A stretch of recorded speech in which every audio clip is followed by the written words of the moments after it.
Yes, sir, got disconnected.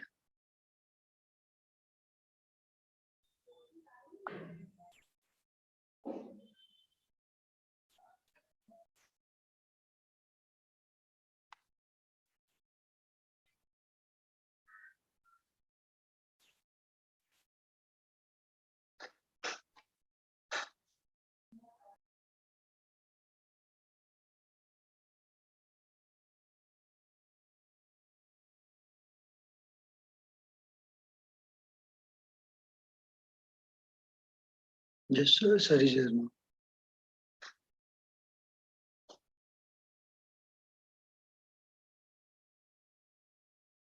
Just Vivek, sir. Are you able to hear us? Yeah, sorry. I was telling that the background is looking good. IIM Vizag. That's what I was just commenting, and I got disconnected. Yeah. Thank you, sir. Thank you so much.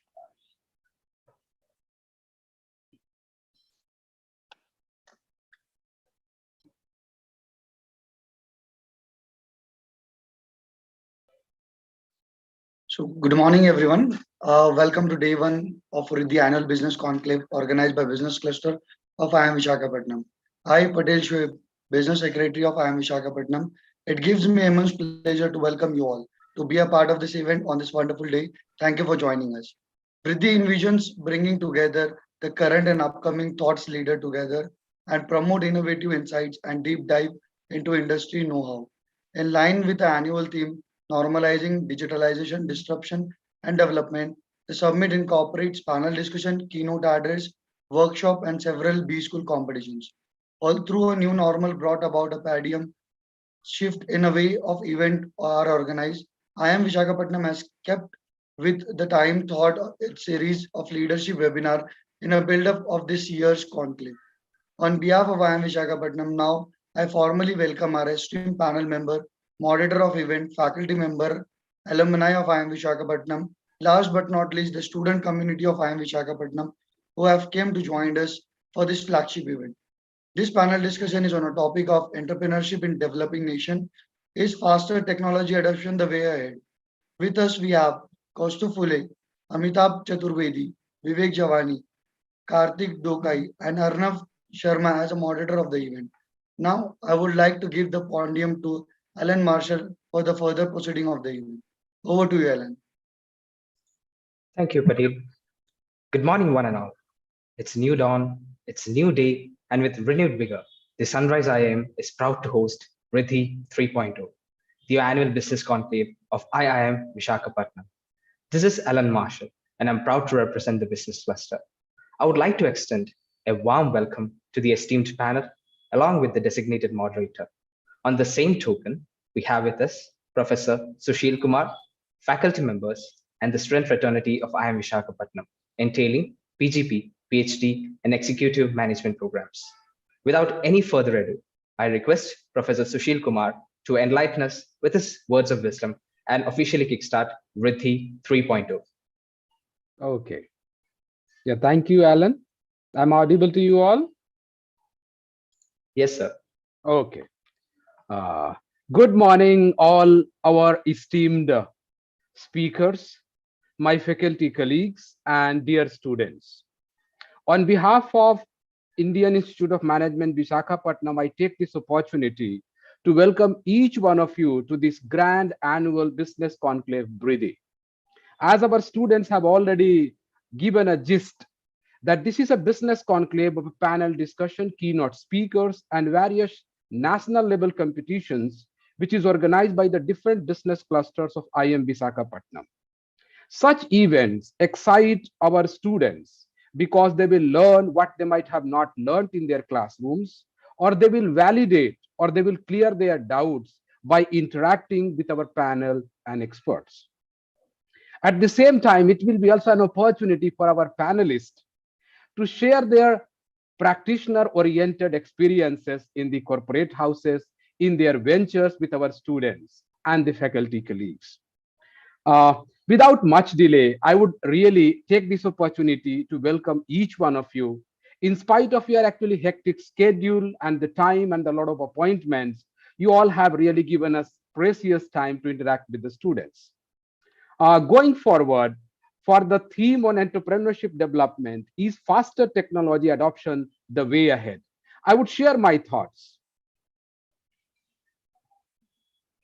Entrepreneurship has been identified as one of the key drivers of economic prosperity and is therefore considered a reasonable vehicle with which to help emerging economies or developing countries grow and overcome the major challenges posed by a lot of challenges or a lot of poverty in these countries.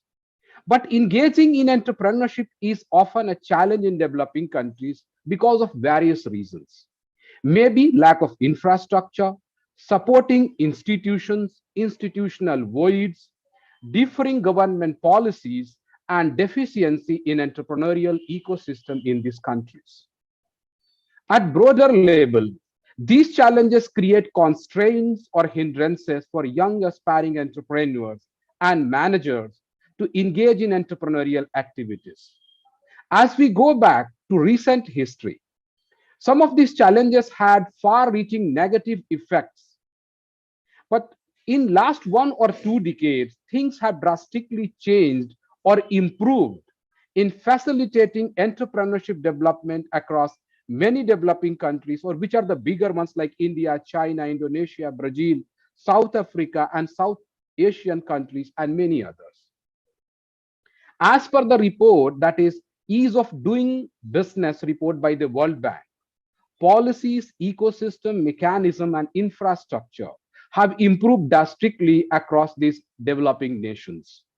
These developing nations have realized that without building a better infrastructure or conducive entrepreneurial ecosystems, the entrepreneurship development will not create a long-term effect, and it may not help the society at the end.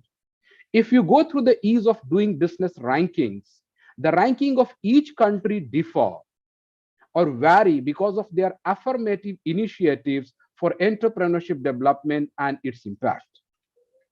A very popular online platform in India that shares narratives, success stories, accomplishments, and challenges of entrepreneurship is called yourstory.com. When I teach actually the course on entrepreneurship and business growth, I have also told my students to visit this website. By surfing through this website, I found that a new trend that these ventures have adopted is what called faster technology. What is this actually faster technology? The faster technology is that these ventures are adopting by going digital using IoT, artificial intelligence, blockchains, and other new fast changing technological initiatives. When we see actually, for example, the digital technologies have benefited an enterprise in multiple ways.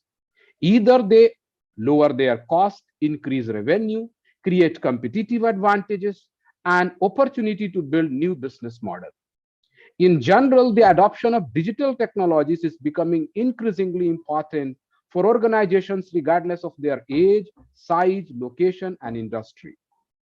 Such technological initiatives have reduced a lot of constraints, challenges, or stress of an entrepreneurial ventures and have opened up new avenues for them to survive, perform, and scale in this highly competitive marketplace.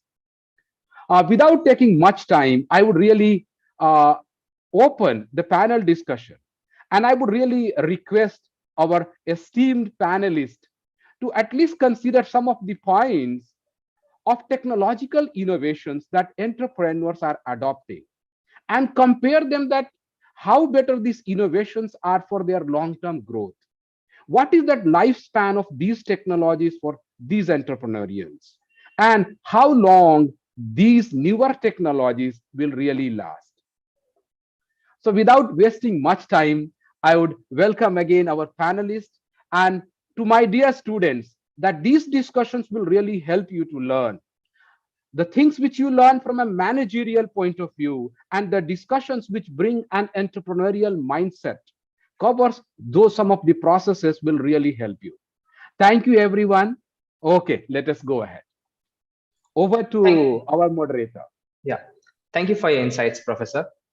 So today's operational agenda shall commence with a panel discussion on the topic Entrepreneurship in Developing Nations. Is faster technology adoption the way ahead? Followed by two keynote addresses post-lunch. In the meanwhile, the clubs shall be working towards concluding their respective competitions. This year's iteration of VRIDDHI garnered over 3,500 registrations on D2C, a massive leap from last year's, even with all the environmental limitations. Now, before we begin with the discussion, I would like to introduce the panel members. Firstly, we have with us Mr. Vivek Javani, Digital Officer and IT Lead at Larsen & Toubro. He has over 15 years of experience in program and project management in data analytics, process automation, IoT, mobility systems, tracking systems, AI, ML, and NLP.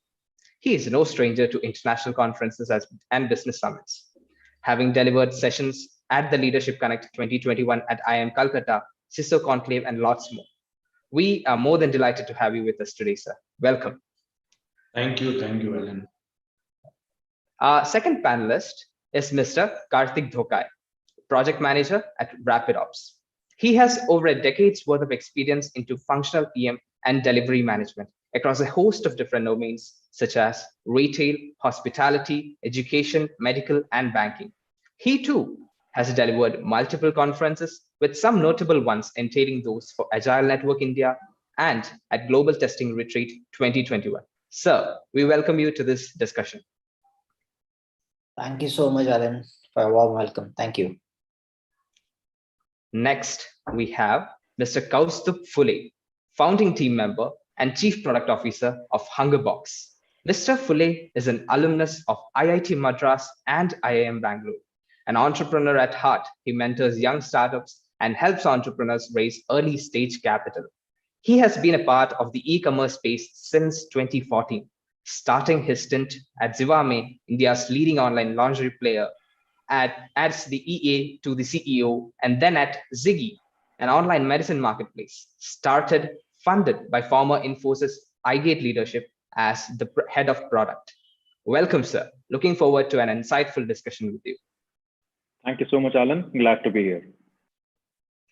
And the final member, Mr. Amitabh Chaturvedi, co-founder and managing partner at Telich Solutions.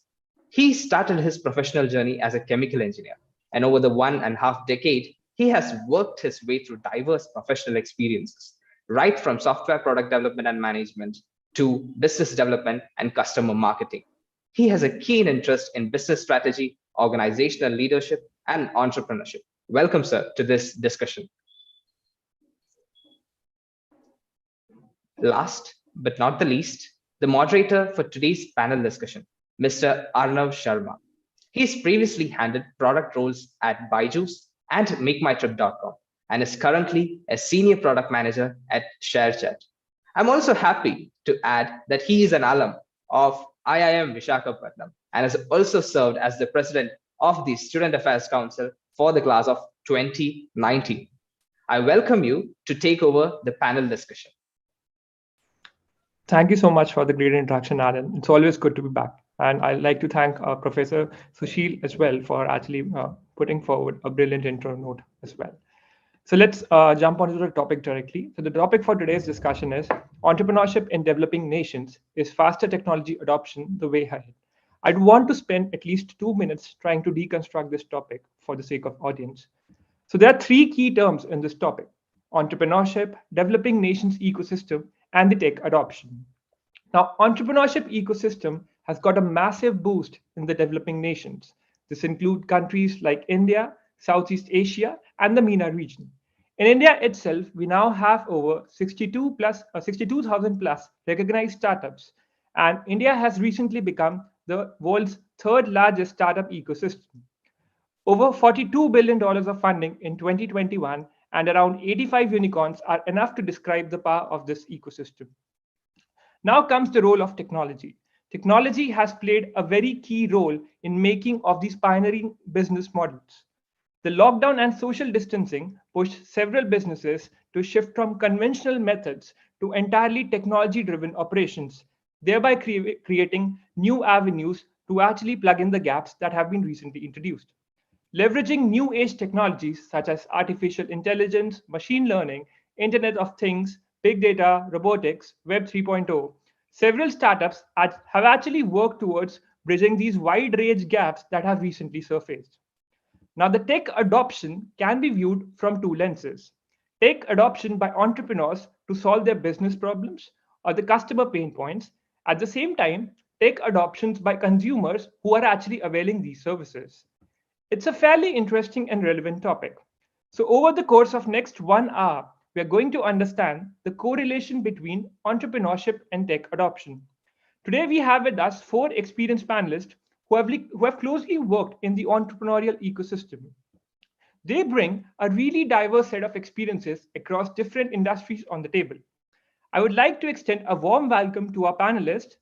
I'm sure that the quality of the discussions and the takeaways will keep the audience glued to their seats. Before we jump into the discussion, I would quickly want to tell you about the structure of this discussion. So we're going to segment this discussion into 5 segments. In the first segment, we are definitely going to try to understand the entrepreneurial system in the developing nations. So introductory statements would be made by our panelist members. In the second segment, we'll actually move a step further and we'll try to delve deep into the decision making for tech adoption by all the budding entrepreneurs. In the third segment, we would want to actually construct a key recipe for success for all these entrepreneurs and what's the way ahead for this ecosystem in regards to technology adoption. So I guess everyone is charged up for the discussion. So let's quickly segue into the discussion mode and get started. I would like to invite our first panelist, Mr. Vivek, to share his initial thoughts on the topic. The floor is all yours, sir. Yeah, hi Arnav, good morning. And at least I am charged up looking at this very energetic, bright audience, my fellow panelist, Professor Sushil, who set the context so wonderfully. So we should always start with the basics. So what is entrepreneurship? So it's the process by which individuals pursue opportunities without regard to the resources that they control. That's the essential part. So why is it that not just developing nations, but why is it that entrepreneurial ecosystem is being discussed? Why there are opportunities? So let me give you one statistics that an average lifespan of a company in Fortune 500 list in 1958 used to be around 61 years, which is down to 18 years in 2012, and probably it would be around 12 years in 2027. So friends, the rate of change, the pace of change is astonishing, and technology is something which is driving this change, and this has created immense opportunity for people with the right entrepreneurial mindset and the zeal of entrepreneurship. So this is this change, this technological change is something which is creating the opportunities as an entrepreneurial ecosystem in the world. Coming to particularly developed nations, we will simplify our discussion. See, let's take an example of India. Our GDP per capita has doubled from 2009 to 2019. And we have 500 million people with access to low price data, mobile phones, etc. So if you are digital ready with a product, you have got 1 billion potential customers. This might seem an oversimplification, but it's what essentially creates a business opportunity for our entrepreneurs. The fact that we are in the top 3, considering the number of unicorns, is good. But what is great that, as Arnav mentioned, that we have more than 60,000 startups and more than 40,000 has come up after 2016 itself. So while the conscious efforts to boost the startup ecosystem has given the results, there will be certain impeding factors in developing nations, as Professor Sushil was mentioning, like lack of entrepreneurial infrastructure, financial innovation, standardization, etc., etc. But as a budding professionals getting out and aspiring entrepreneurs, let me tell you, do not get boggled down by these impeding factors. Indians are born resilient and they have the knack to innovate in scarcity. And this is the game changer, which is resulting, as per me, into the number of unicorns what we talk about, or the thousands of startups which we see. I see a very bright picture of entrepreneurial ecosystem in developing countries, especially India, and with a very passionate and young India, desperate to do something different. Sky's the limit. So once we say that, okay, this is the ecosystem, what is the mindset which we think that we will need to have? So we have more than 6 crore MSMEs in India. And being in a manufacturing industry, I have seen technology startups coming up to enable companies such as ours to ride the digital transformation, because we cannot do everything ourselves. So as we are undergoing these transformational changes, adopting technologies such as digital twin, predictive and prescriptive analytics, automation in decision making using AI ML, this is where a lot of opportunity exists today. What I have witnessed is that the one with the brightest idea or technology is not the one which is most successful. Rather, the one who understands the customer needs best and is there long enough in the game is flourishing. This is my personal experience around the companies which I have been witnessing. I find the story of one of my fellow graduate engineering trainees who joined like me in my company very inspiring. He started out as a design firm. He was a design expert. While pursuing the design aspirations, he spotted the opportunity to generate revenues through machining and critical components. And using his design capabilities, he modified the standard CNC machines such that to suit the customer requirements. And today, 5 years down the lines, he may not be in the unicorn list, but today he is in a 5-10 crore revenue club just after getting out of an organization. And his majority of revenue are coming from this job work and designing. So moral of the story, I want to say that Reliance did not start with Jio, it started with Vimal. Airtel started by selling telephone instruments. So I see entrepreneurship as being in the game the longest and being the agile and resilient. The last pointer which I want to give to you is that the large corporate houses would not let you be so easily. They are encouraging corporate entrepreneurship like never before. With deep understanding of customer behavior needs, resources to sustain over the long time, large corporates are in a sweet spot to leverage these emerging opportunities. So we will have to innovate, we will have to be agile, and we will have to do better in order to sustain in this competitive entrepreneurial landscape. Thank you. These are my views. Great points, Mr. Vivek. Actually, the point that actually clicked the most is it's not all about idea. It's about identifying the customer pain points and trying to solve them at scale. I would want to invite Mr. Kartik now to share his thoughts on the topic. Thank you, Arnav, and thank you, my fellow panelists. And yes, Vivek has set a great context, but just would like to add something new to that. Fostering entrepreneurship has become a core component of economic development in cities and countries around the world. The predominant metaphor of fostering entrepreneurship as an economic development strategy is entrepreneurship ecosystems, right? It should come as no surprise, however, that has any innovative idea spread, so do the misconceptions and the mythology. Entrepreneurship these days is nothing less than innovations, and by any means, entrepreneurs are supposed to be innovative, right? Who can innovate the ideas, who can solve the customer's pain problems and monetize the ideas as well. Because solving a customer's problems would not add any value, but eventually you have to monetize that as well.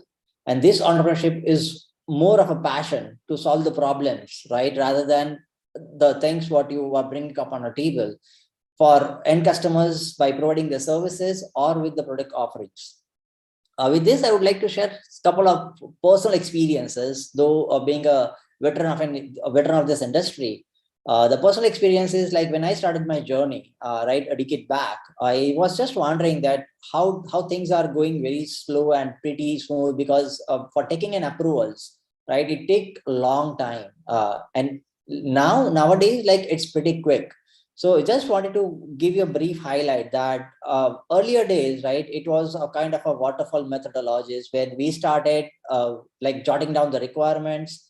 And after that, we start implementing the things and we roll it out to the customers. And like all of a sudden, the customer's requirement would change drastically. So probably that is where Vivek mentioned precisely, right? That it's like if Fortune 500 companies was taking 61 years to be a Fortune 500, but now it's like 18 years. The reason is we started delivering very fast, we started failing very fast. And this is where our Scrum, Kanban, XP, these are the frameworks which are falling into agile methodologies, and which helps us actually to know that whether are we on a right track, are we solving the right set of customer problems, and are we addressing right set of customer problems, right? Along with that, it's not only about solving, like if we are solving a right set of a customer problems, right, are we monetizing the same? Like how can we monetize it? Because we need to know that average earnings of the families around the one who are end customers. So based on that, like I would love to touch base on a couple of more problems, right? The way we have implemented, like if we think of probably the one from the technology background or from a computer engineering background, they would be able to relate it that earlier days, when we guys were committing a code, right? It like never two developers were able to commit a code at the same point of time. But now this days, like having a lot of tools available, like Git and every single things, we can commit a code and at the same point of time, right, we can solve the problems. And it like irrespective of the place people are working, it like though it's a pandemic, right? So everyone are well versed that we have to work from anywhere. And this is how actually entrepreneurship mindsets have solved a problem, that we can work from anywhere and we can solve the problems of the end customers, and still we can add keep on adding the values to the customers, right? So I would love to touch base on one more problem, right, with regards to the machine learning, which we have solved recently. Because with the machine learning problems, right, we was observing like not pretty good, but like revenues were pretty stagnant every year. And to solve that, just to overcome that particular stagnant revenues, we thought like, why can't we build up something where we can actually overcome that particular stagnant revenues, and we build up a machine learning model. And though fortunate enough to work into retail domain, so retail domain customers needs get changed pretty very quick, right? So how to be on toes, right? We just wanted to make sure that the customers are getting on our applications every single day, because nowadays like retail market is like a kiosk, every single one is getting into that. And how can we retain that customers? So to retaining that customers, we need to build it up a machine learning model, and that with like it's not only machine learning, it's a recommendation engine, right? And we have built up a personalized recommendation engine where we would be helping customers to know that what they like it, and we would be showing the products accordingly, right? So the customers would be keep coming on our applications again and again. And though fortunate enough that I have the revenue growth with me, and we have crossed the revenue by 103%, and I feel it's a pretty decent growth. So it's not only about but entrepreneurship does indeed create many positive economic and social spillovers. Yet the only way that policymakers, civil society, corporate leaders, and entrepreneurs themselves can truly set the context for successful economic development is to separate myth from reality and shake free from many misconceptions that exist. Only then will we be able to accelerate the formation of the entrepreneurship ecosystems. They are too important to leave the chance. So this is what I say, that entrepreneurship ecosystem got changed over the year, and it will keep on evolving with digital disruptions happening over every year. So this is what my takes are, and this is what I have to say. Those are pretty valid views, Kartik. I think those do add a lot of value to what Mr. Vivek said as well. So you brought in a really interesting point of monetization as well. At the same time, the introduction of all these agile processes have actually reduced the time to market as well. So people are experimenting more quickly, they're failing more quickly. At the same time, they're heading closer to the product market fit as well. Now I'd like to invite Mr. Kaustubh to share his thoughts on the topic. Sure. Thanks, Arnav. And I think fantastically articulated, by everyone, my fellow panelists and, Professor, and congratulations to VRIDDHI as well, I think, doing this 3 years in a row. Moving quickly on to the topic now. So I just want to share a slightly different, thought on this, right? And I want to basically, map this into what I was doing when all of these inflection points were happening in India in this industry, right? So in terms of, the timeline, right? 2006, is when a couple of fellows rejected this job offer from Amazon and started their own venture, right? We all know who they are, right? At that point of time, I had just entered IIT Madras to start my engineering, right? So at that point of time, all of us, right, who entered campus, our dream things were, go to the US, right, do your PhDs, do your MSs, or you basically, pick up, big bank jobs, consulting jobs, or you basically go to your Amazon, Tower Research, right? You do engineering there, right? That was the thought at that point of time, right? By the time I came out in 2010, right, that is where I think the first big inflection point happened, right, for the entire technology and the entire modern day entrepreneurship. 2010 2011 is when Flipkart raised their big ticket amount, right, from Tiger Global. They raised $10 million at that point of time, which was humongous money, right? And Myntra also incidentally pivoted from their earlier model to the model that they have right now, selling apparel online, right?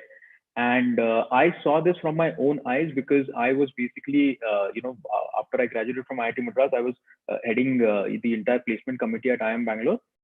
We started seeing people like Flipkart and Myntra, competing with the likes of the HULs and PNGs of the world to basically take top talent, right? So I think that was one of the biggest inflection points where the entrepreneurs got access to capital and they wanted to start hiring talent at any cost, right? Imagine companies that are just 3 or 4 years old competing with behemoths like HUL and PNG for talent, and that was quite something, right?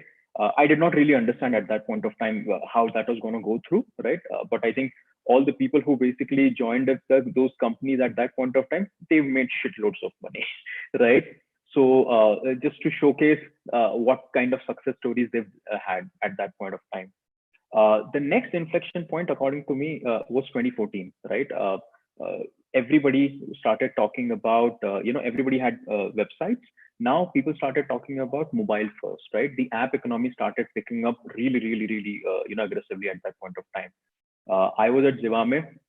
We wanted to basically, we were all completely on websites, right? All of our sales were happening on websites, and we wanted to basically go mobile first ourselves, right?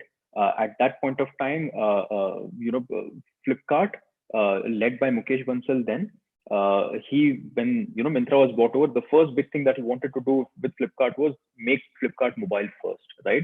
So as happens, the leader started the entire journey. And 2014, I think everybody wanted to become mobile first, and there was accessibility of smartphones in the market, right? Tier 2, Tier 3 cities started selling smartphones at much cheaper costs. So that was the next big inflection point, right? So now you had the talent on one hand that is basically ready to make these products online. You have accessibility, right, which is through mobile phones. You don't need to be on the desktop. 2014, and mobile phones have been there, from 2014 with everyone, right? The next big inflection point was 2016, right, which had 3 very big moments, right? First was obviously the launch of Jio, right, which basically provided accessibility of internet to the smartphones that people had, right? Easy, cheaper access to internet. Now you have cheap cell phones, cheap internet, right, for people to basically access anything and everything. The second thing that happened was, the launch of UPI. UPI was launched in 2016 before demonetization happened, right? And the third event is obviously demonetization. So now you have, cell phones cheaper, internet cheaper. You can make payments to anyone, anywhere, right? All 3 things are happening from 2016, and now we've seen how big this entire space has become. Anything and everything that you want to do a payment for, UPI has the answer to it, right? In fact, I'm sure everyone on the college campus, they would not be carrying their wallets or cash anymore. Everybody's carrying just their cell phones to make payments, right? So that has been the entire journey, I think, with which the entire Indian ecospace has changed. And I think there is immense talent in the country to basically take this forward.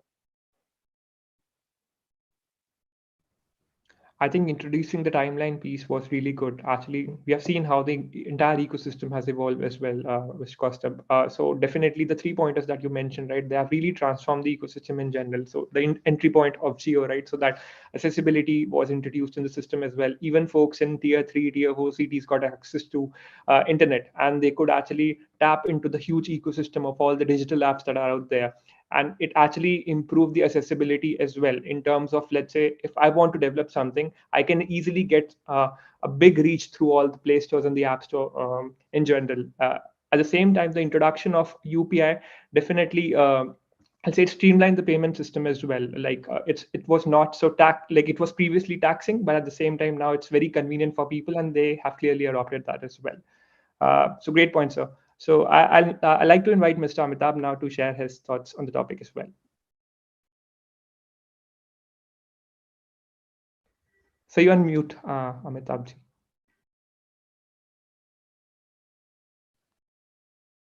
Yeah, thank you, Arnav.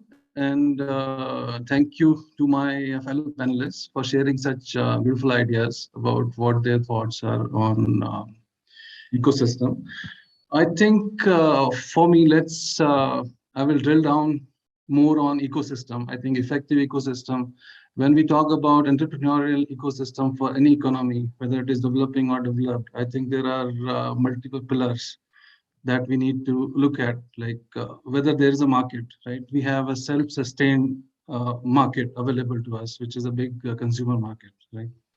Then availability of finance, right? You mentioned that $46 billion in financing available. So we have financing available to us, and the world is looking to us for this.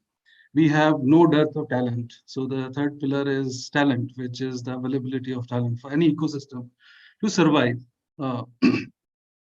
And then few other things are you should have conducive culture. So I think in that space we are changing quickly, right? More and more organizations in India, they are looking at culture as the prime focus for them to develop their organizations. The last is institutional support that should be available for any ecosystem to develop, right? So that is also there in India. So overall, I think we are all geared up, and we have seen this, and we have been seeing this for multiple years now, that we are growing, and there are a number of unicorns coming up day by day. We are into 2022, and we have already seen multiple unicorns already coming up, right? And even for from tier 2 cities, like I was recently reading that there's DealShare, right, which has become recent unicorn from Jaipur, which is a tier 3 city, basically. I mean, tier 2 to tier 3, I would argue on that. But I think that is the key. I think once you define the ecosystem, then you talk about tech adoption in that, right? So tech adoption basically is a function of two major things. One is ease of adoption, and second is necessity of adoption.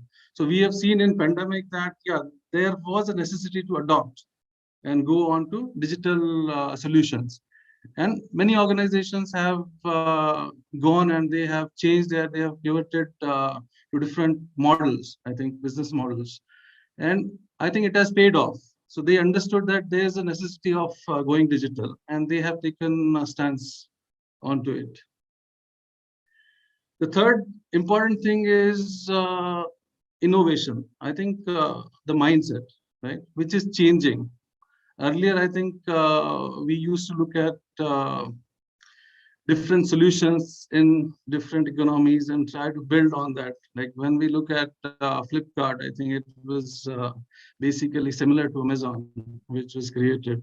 Now I think we are coming up with fresh ideas, and we are innovating. Even in tier 2 cities, we have seen that innovation because the availability of information is already there, right? So we have accessibility, which is there. They are keen to innovate, look at different solutions. So overall, I think we have a definite ecosystem which can self-sustain for entrepreneurship. We have a mindset which is changing in people. And the third part is technology. I think it is still not there. I think when we talk about adoption, It is still slowly changing. I think some organizations have been forced by pandemic to adopt digital solutions. But when I look at manufacturing industry as such, I think it is a little slow. I think the pace of digitization is picking up, but not at the level at I think you see in different other industries like fintech or others, right? So overall, I think when I look at this, we have everything here to develop an ecosystem which can self-sustain. Right? These are my thoughts. And one last thought I would like to share is, I think we always look for becoming unicorns, right? I think everyone's dream when someone starts. My suggestion is to look for value creation rather than looking at valuation of something, right? If you can create long-term value for your customers, right? It's a better thing as compared to going for a bigger valuation. I think that is my final thought on this. Thank you for sharing thoughts, Mr. Amitabh. I think we all are in agreement that technology has really improved the pace with which our ecosystem is actually evolving. And since we know that India has seen such a rapid growth with regards to its entrepreneurial ecosystem, the next important question that comes to my mind is, has Indian startup ecosystem reached its product market fit? I'd love to know your thoughts on this. I think the audience also has been seeing the kind of developments that have happened in the previous couple of years, and they'll love to get your views on the topic. I think we can get started with Mr. Vivek again. Yeah, thank you, Arnav. So see, again, let me define product market fit. So what are we discussing is that we have a product and we have a set of customer, and are they buying, using, telling about other people about that, okay, you should buy this and all. Okay, so this is what we are talking about, product market fit. I have seen a very interesting phenomenon especially in B2B space, which I would like to bring to the table. In 2019, when this pandemic started, there were travel restrictions, and people were not able to travel at all, and business could come standstill if your customer cannot come for a product company like us. We build different products and all. So when people were not able to travel, remote inspection was the thing what we required. But we cannot use Zoom or conventional tools because the data gets stored in some servers abroad, and that is not allowed in our line of business. So we asked we were doing some trials with this AR VR. That was the thing that we should try, and we were not very successful in doing that at that point of time, utilizing that. So we said that, yeah, we want our own sort of Zoom or what you call, in which we should be able to do audio visual communication with a flavor of AR VR. So they said that, yeah, we can, and we said that we want this in 15 days, right? So I thought it is an impossible task, to do that. But to my surprise and pleasant surprise, they were able to do that. So what I understood is that what this new age, I would say, the startups, this innovative people are doing is that they create a product, but that vanilla product may not, suit each and every business case, each and every business requirements and all. But they develop the capability to customize it. They have that ability to, tailor fit it for every kind of customer, and that is something which I think is a innovation or it is a creating a delta for this kind of startups. So while we can say that, okay, we are here to we are moving in the right direction, we may not be to that standardization levels as an ecosystem, but I see a lot of innovation, intent and energy to customize, tailor and be agile to achieve the right product market fit in B2B space. I'm sure my fellow panelists can comment on B2C space. These are my views on B2B entrepreneurs, especially. Great. I think great points. And I think on the B2C side as well, since we know that the ecosystem is actually maturing, it'll be interesting to know that have people become so accustomed to the kind of solutions that are being provided to them that they can't live without that, because that's another way of defining whether actual product market fit for the ecosystem has been introduced or not. I'm just trying to extend the definition of what happens with product, and I'm trying to just superimpose on let's say, the ecosystem in general. I think Mr. Costa would love to know your thoughts as well on this specific piece, since you've been quite active in this ecosystem. So definitely would love your views here. Sure, Arnav. I think there are three things, according to me, why we are in a very what should we call a purple patch kind of a status when it comes to the entire technology space, right? First is, I think, the entire ecosystem, right? I think the way we've had the ecosystem basically growing, and the support that is available through government as well, in terms of the different policies that are coming through, right? So the external factors that would affect a certain product or a certain startup venture, right, that is really conducive right now, right, for a lot of different reasons. The government has done fairly well, right? They've moved out of a lot of places where they shouldn't be involved, right? Things are moving into a digital space, right? It's becoming easier and easier to conduct business, right? So that is one, right? So the ecosystem is really ripe. Second is, I think there have been past examples of startups being successful, right? And that is what everybody needs, right? Anyone who would basically, want to join any kind of a startup 10 years back, or even start up their own journey, right? Their parents would call them mad, right? The first thing that they would say is that, you're gone mad, you've gone bonkers, right? I have an uncle of mine who started his venture 25 years back. He was called nuts by my family, right? That, why is it that, you are throwing away your IIM Ahmedabad degree and starting to do this, all of this, right? But today, right, that's not the case, right? Because, the industry has, given stellar output in terms of, heroic figures, right? That, you could become the next Sachin Bansal, you could become the next Mukesh Bansal, you could become, anyone, right? Who's basically, redefined the space, right? So there have been good results where, output has been provided, right? So you get a good amount of, motivation from the environment around you to start up anything on your own. And the third part is, the accessibility for talent, right? That I think our country has, superlative talent, and that is something that all of us are really proud of. That whenever we want to basically hire any raw talent, raw engineer, right? Raw acumen. I think we will go for anyone who's basically coming in from your big schools, big colleges, right? And the availability of talent is really great right now. I think these are the three reasons why I think we are at a very ripe stage, and for the next 2 decades for sure, I think there is no looking beyond India. Right. Spot on, Mr. Costa. I think these points definitely do at least tell us like it's heading in the right direction, at least. Would love to know your views as well, Mr. Kartik. I think if you would want to add on to this point as well.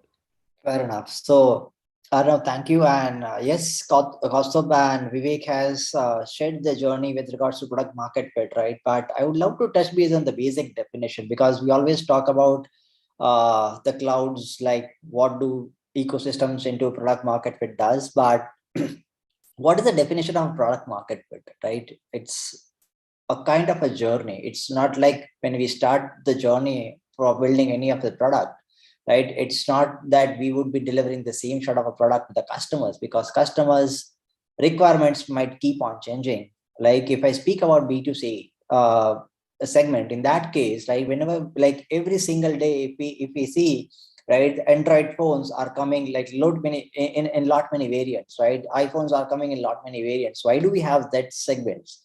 The reason is customers keep on changing the requirements again and again, right? And that's where the journey starts, right? We need to keep on doing the product discovery, right? It's about understanding the requirement of the customers every single day I'm not telling that you should go out and you should have a team that every day people should go out and speak with the customers, but fairly enough to have the quarterly touch base with the customers that what they need it, right? That's how actually we can build up the entire product market fit ecosystem, because eventually if we don't understand the requirement of end customers with regards to B2C, right, probably we would be feeling like anything and we would be failing drastically.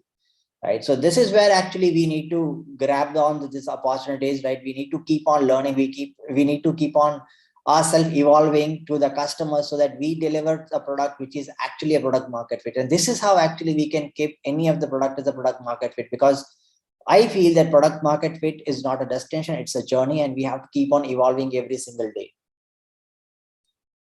Great. I think building onto these points, I think I definitely would want to add one more question to this discussion as well. So if we look at 20 years back, what we had seen was that a lot of ideas that were really successful in the West, they were actually brought into India, and they entrepreneurs were trying to disrupt the market. But now we have kind of seen a reversal. I recently was reading the latest YC group inclusions as well, and we are seeing that there are startups who are actually calling them Misho of Africa, right? That is something which is really proud to be proud of. So just wanted to know, what are your thoughts on this? Because the actual disruption has started happening in tier 3, tier 4 cities. This is the real Bharat. And obviously, we can also talk about what's their readiness in terms of the consumers to adapt these products as well. So I'd like to start with Mr. Amitabh. Like, what would be your views on this topic, sir? Thanks, Arnav. So I think, as I mentioned in my initial note, that yeah, we have been evolving in tier 2 cities, and we are actually seeing a lot of innovation coming from tier 2, tier 3. And what I feel is moving forward, we will see more and more such initiatives coming out of these cities, because earlier also, I think it's not the new thing. Earlier also, we used to see a lot of jugards, when we call them jugaad, right? And we have seen a lot of them coming out of these tier 3, even villages. I'm not discounting villages from this. I think there is a lot of talent, as everyone agrees to this, that India has a lot of talent, and we should be really proud of it. That only thing is that accessibility of resources. Now, sometimes in tier 1, tier 2 cities, resources are easily available, right? And when we look at tier 3, tier 4, or even villages, they have to struggle for such resources and the accessibility, right? So right now, I think it is changing. Now everyone can actually shoot a video and put it on different platforms, right? And he can reach out. Recent example I would like to give is a vehicle created by a villager, right? I don't remember the name, which was uploaded by Mr. Mahindra himself, right? And that vehicle is taken over by him, and he would display as an innovation coming out of a village, right? And that vehicle was created out of scrap. Can you imagine that coming out of a village? The person created a 4-wheeler out of scrap, and within 50,000 cost. So I think that kind of thing is happening. And when we talk about Mishos of India, and you said that now it is someone is calling Misho of Africa, right? I think this is a proud moment for us, and we will see more and more such things coming out, where we are innovating ourselves and not looking at West for ideas, right? And I think sooner the time should come where the West would look at ideas, because I think one thing we are sure of, that we have a lot of talent, right? Now, I would add one more perspective to it. Only thing is, how do we drive such things, right? Such startups which do not look at West for the ideas.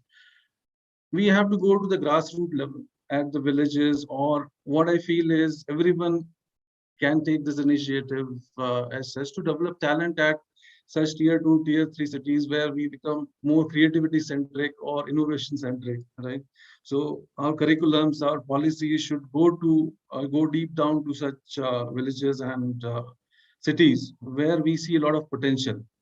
And once that starts happening, which we are seeing now, that everyone is talking about being innovation centric in their approach. So once that starts happening, I think sky is the limit for us.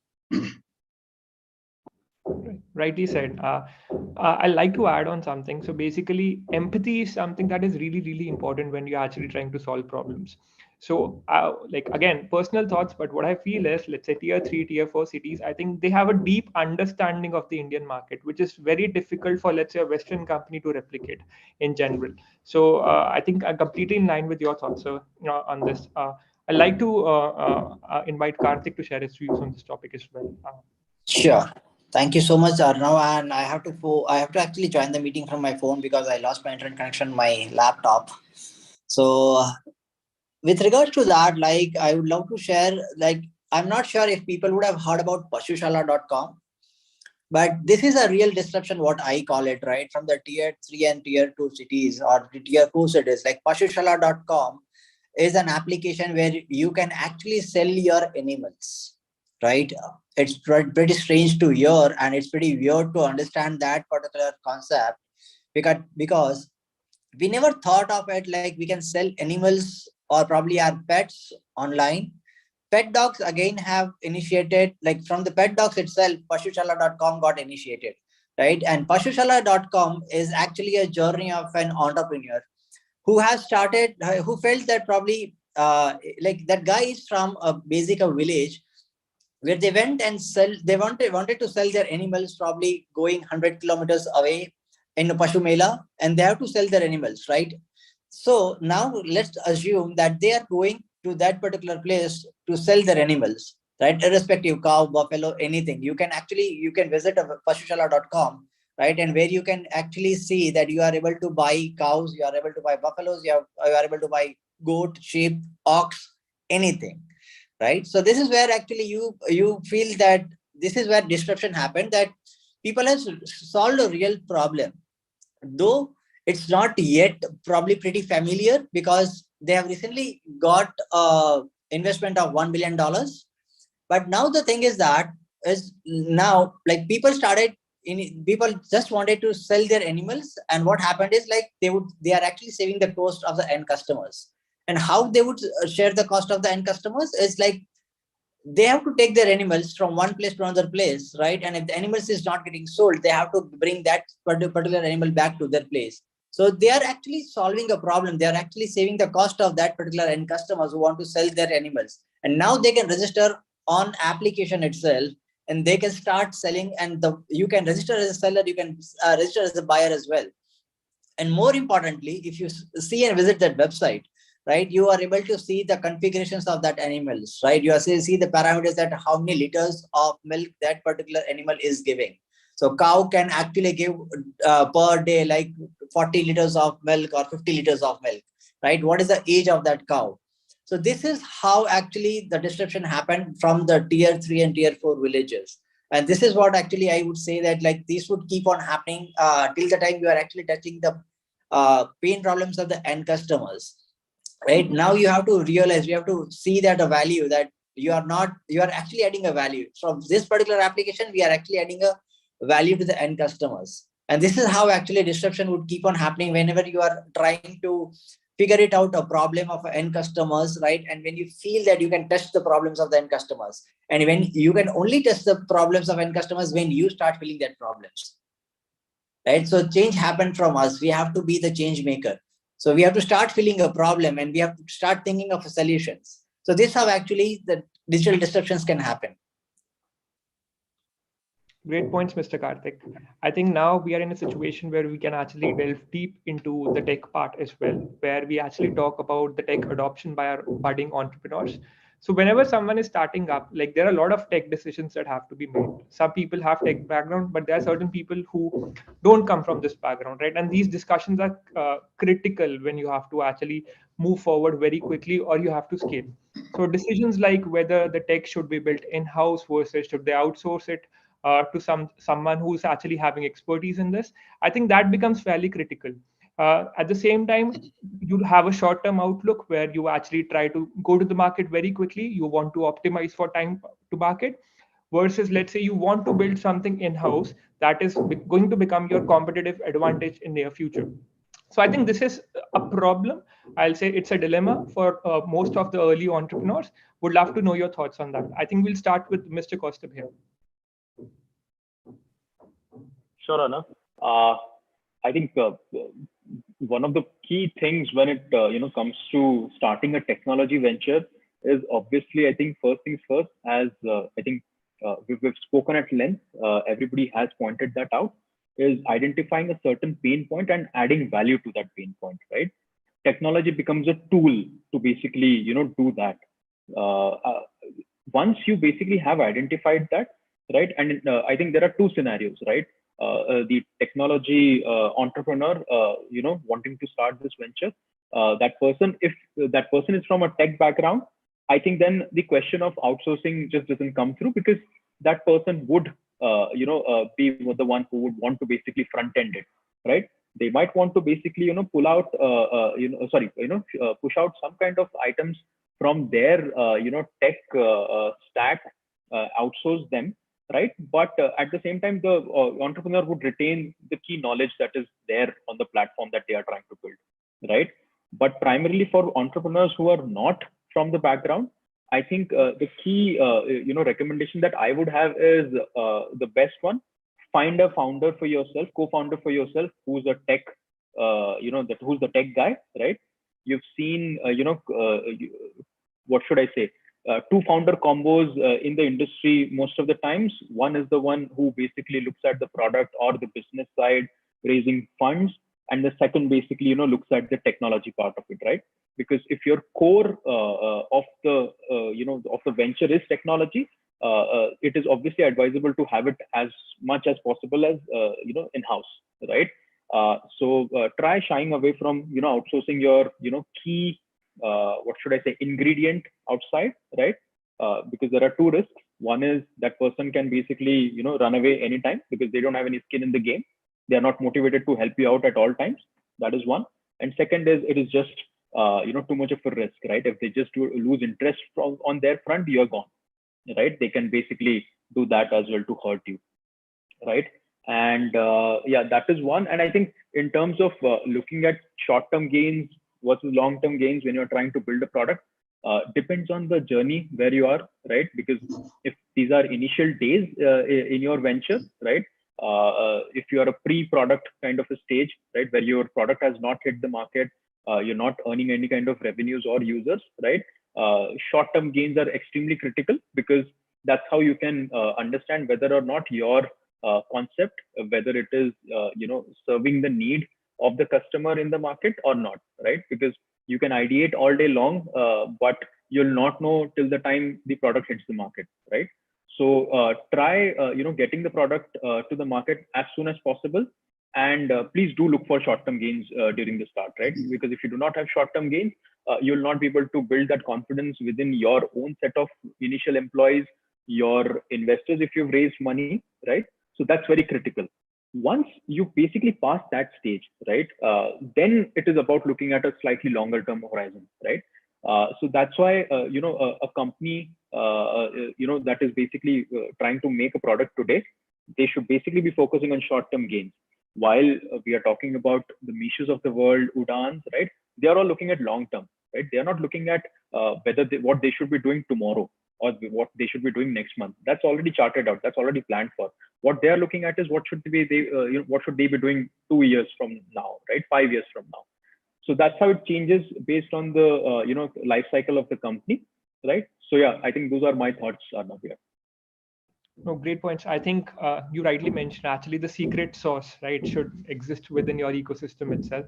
At the same time, if you are an early startup, you have to constantly evaluate your strategy on weekly basis. I'll say monthly would be too long a duration for sure.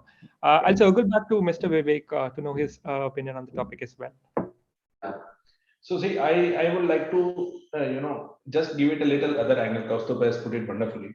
That whether it is a tech startup or someone in manufacturing space or someone in any other space, every startup, as per me, is fundamentally technology startup. That is my first submission. So one word we use, technology capability, but a little basic word I would say, data literacy, which is mandatory for any entrepreneur or for that matter, any professional. So what we are doing at our company when we say data literacy, that how do you call a person that he is a data literate? This is our definition. This is not a standard definition. That we say that the person should know three things. The first thing, he should know anyone coding software, not necessarily like Python or any open source. Second is data querying tool. It could be SQL or any other thing. And third is data visualization tool. So once you know the journey of data, like database, coding, and ultimate storytelling tool, that is where we consider that a person is data literate. He may not be an expert in machine learning or something, but I believe that these are the basic know-hows for any entrepreneur in any field. That is my first submission. As far as in-house versus outsourcing question is concerned, I believe at the early stage, at the beginning, probably it would be doing majority of the things in-house. As the company grows, matures, they will understand that what is their core, what is their actual product, which is the core value creator, and that is the point where the decision would be similar for any startup or for any big organization, like insourcing versus doing it outside. I would agree to Kaustubh, that short-term gains are very, very necessary, because you may not in the game, if you plan for, say, big bang thing after 3 years, maybe you will not have, resources and money to sustain till that long. And see, Kaustubh has said this point with respect to pure entrepreneurship based on his definition. I am telling from within an organization perspective also, if you are doing some kind of change initiative, you are doing corporate entrepreneurship, company will give you a limited time. Even if they have resources, you will have to, have atom-sized goals, have small successes, and use that ROI, use that, things to build upon your future endeavors. Yeah, that's my submission. Thank you. Great. I think we all are in agreement in terms of I think if we are not focused on short-term goal, I think focusing on long-term vision might not be fruitful at all, because you'll be losing out. You don't know, right? The ecosystem is constantly evolving. If we wait for the long term, you don't know, like some new competitor might come up and they might actually come up with a better solution. So all your investment would go for a toss. I think that's a fair point for sure. Kartik, I think we can also discuss about, let's say, if I, as an entrepreneur, don't have any kind of tech background, right? What would be the best strategy? I think Kaustubh did cover that. Let's say having a tech co-founder always helps, but sometimes that's not possible.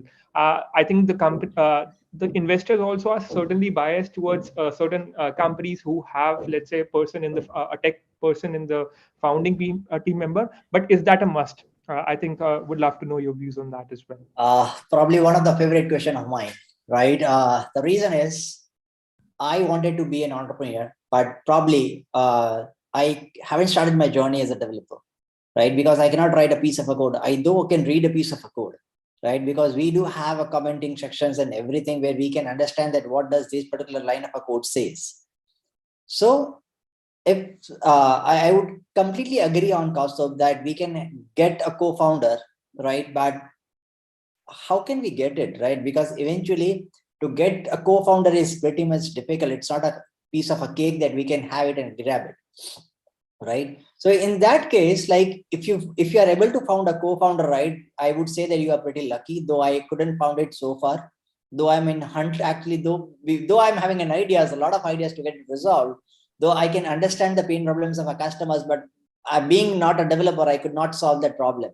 And still that problem persists, right? So it's like, if you want to be in a game of an entrepreneurship journey, right, you have to write a piece of a code. That's must, because you have to make your hands dirty, right? You cannot actually check the depth of the river by staying away from the river.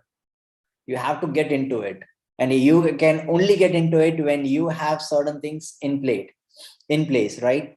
Now, if I say that we can seek for investments from venture capitalists or from any other investors, but even that people are seeking some sort of prototypings from your end, right? Because the people would not easily give you investment. If people is giving you $1 billion, In that case, they would seek that what a value you guys are adding to the society. How can we return them back the money, right? So in that case, we need to have a prototype ready with us to make sure that we get a good amount of investment and we are actually testing the problems. So this is how actually when you want to be in a game, you have to be the game changer. You have to make your hands dirty and you have to write a piece of a code. If you're not able to write a piece of a code, I'm really sorry. Probably you could be kind of a mediocre like me, like you cannot start your journey as an entrepreneurship. But again, you have to keep your journey on by finding the co-founders. And if you are able to if you are actually able to find the co-founders, in that case, like you guys are pretty lucky and you can start the journey from there. But you have to, again, I would say that you have to keep your product discovery journey on. Right. So it's pretty difficult for a non-tech founder to start their journey as an entrepreneurship without having a tech co-founders or without having the team who has this like full support, because you would like as a non-tech founders, we would not be able to survive and sustain for a longer period of time, because we also have to eventually monetize it, right? We have to focus on the short-term gains as well. And we have to keep on adding the value. So this is how actually it's pretty difficult for a non-tech co-founders to start their journeys in entrepreneurships until unless they are ready to learn it. Because as we see in Elon Musk, right? Elon Musk have started learning each and every single thing what actually he is building and his organizations are building, right? So he has a pretty fair idea that what does a process look like, how it could be, and how it could shape it, how they can excel it to the next level, what are the values they have to add it. So these are the process where we should be well versed with. You have to keep on reading the books, lot many books. You have to keep on attending such conferences where you can start learning certain new things every single day. And this is how you can excel your journey as an entrepreneurship. These are my takes.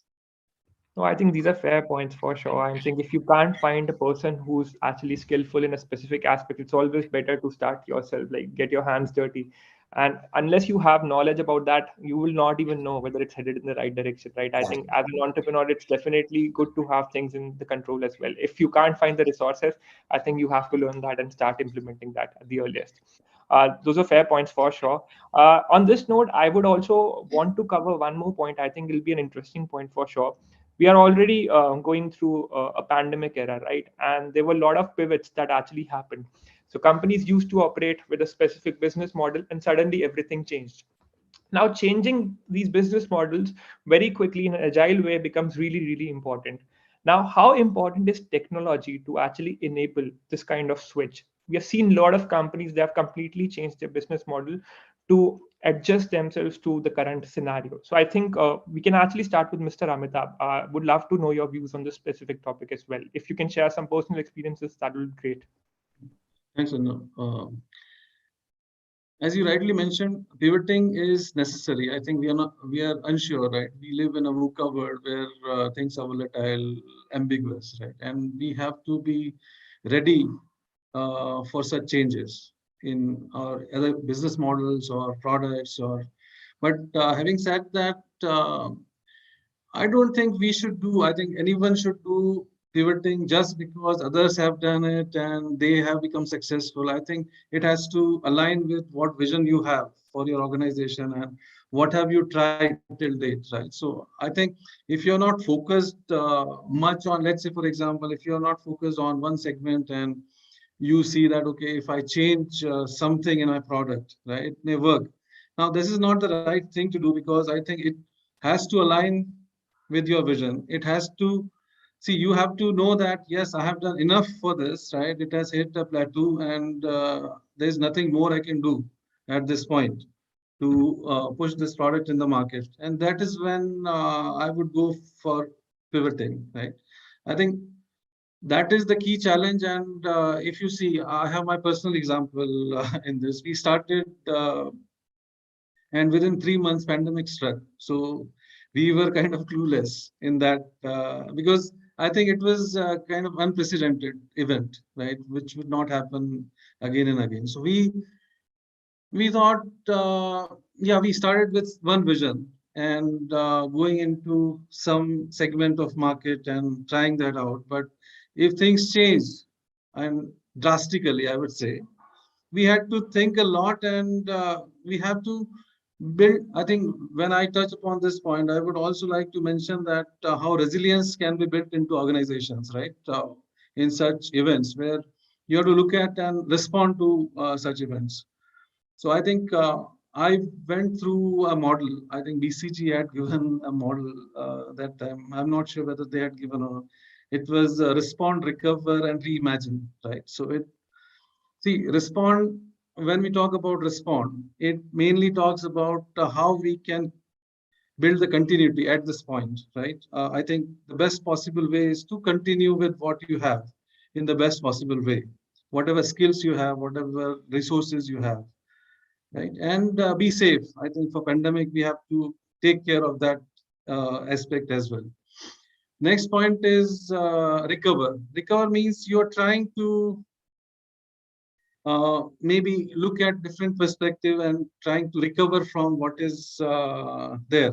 So you are actually not responding. You are trying to recover, trying to rediscover yourself, right, in that event. Third is reimagine, where you would invest, right? You will start investing for the future. I would say that, okay, reimagine means I have looked at my vision, how in this era it has looked to me, and how I will take it further in the future. So then I would look at investment and build for my competitive advantage around it, right? So that's the key message, that once you have that resilience to work, I think then, I mean, you can look at different options, and the pivoting is one of the ways in which you go, but not necessarily every time. When you see the real need for it, and when it aligns with your vision, or maybe you have changed your perspective around a solution or model, then you should go for it and have a conscious decision around it. Great points. I'll add on to something. So we have always heard that whenever, let's say, someone is starting up, right, and they want to do something in the long run, it's always good to build moats actually around their business model. And tech could be one of the key moats, as we have seen. Let's talk about Google in general, right? Their search engine algorithm, actually, they were able to sustain on the basis of that for quite some time, right? And their advertising thing also, they had sort of a monopoly in the beginning, and then obviously a lot of players also stepped in. So I think very quickly, if someone would want to touch upon that, like how important is tech to build such modes, I think that'll be great. If we can spend a few minutes on that. This is open for anyone actually who wants to take this question. No worries. I think I can take this. So I think technology has enabled us for a lot of things, right? I mean, earlier it was not easy to prototype easily. Now there are so many tools which are there. And even if we talk about cloud, it was there in the pre-pandemic era. And I think adoption was there to some extent. And there are so many applications. Or I'm not a cloud developer, so I don't know exactly what it is, but I know that for sure that there are so many apps which can make your life easy in terms of prototype creation, right, for any product.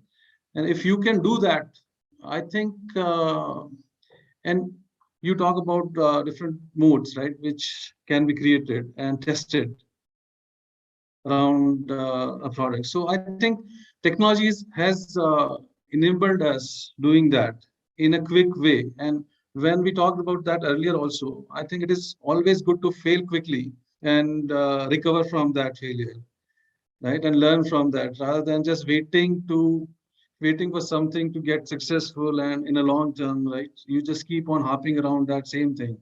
So I think tech is a great enabler, I would say, in that space. Whether you look at cloud, blockchain, any other technology which has come out, I think this is the time.